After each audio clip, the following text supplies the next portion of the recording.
this session, we shall look at the entries required for the employer taxes that are associated with payroll. Each employee carries an additional cost over and above the gross pay that they receive. These additional costs are comprised primarily of taxes made on the employer for each person that works for them. There can also be costs in excess of these, where an employer makes payments into a pension fund or makes payments towards a healthcare plan.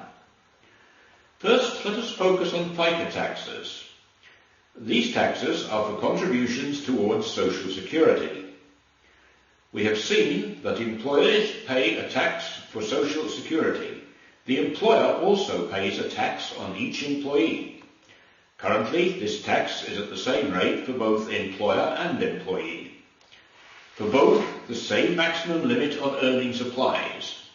This means that above a certain figure, there is no tax paid on the earnings above the threshold. The employer will then pay a Medicare tax for each employee. This is currently at a flat rate and there is no maximum limit on earnings. The second layer of taxes that an employer will have to pay are those taxes that relate to unemployment. There are two taxes, a federal unemployment tax and a state unemployment tax. The federal tax rate is determined by the federal government. Currently, this is based on a percentage of earnings and with a threshold.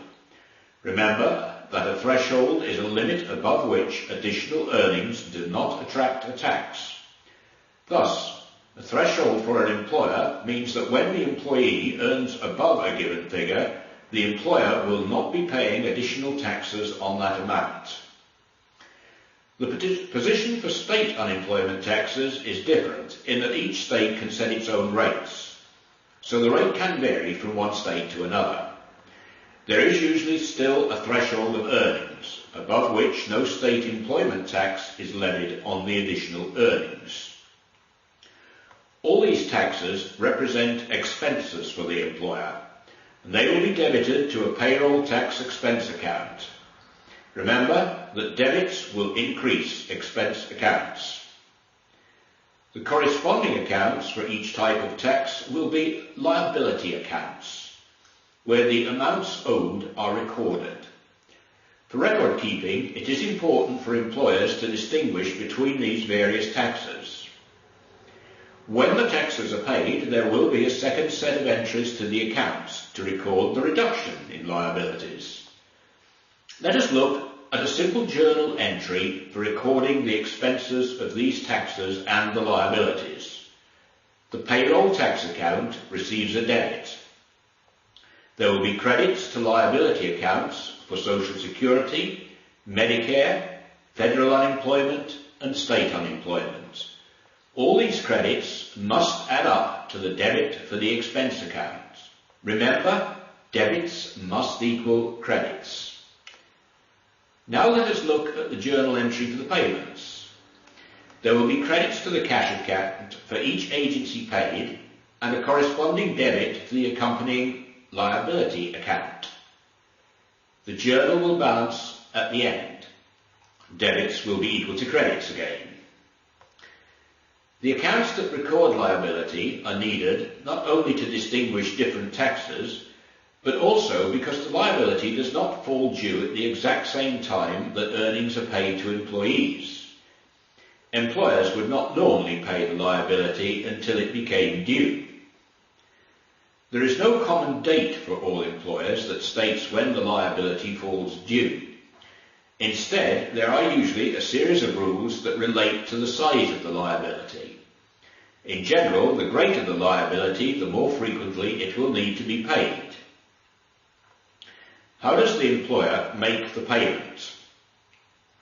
Most employers these days will take advantage of electronic funds transfer through the electronic federal tax payment system.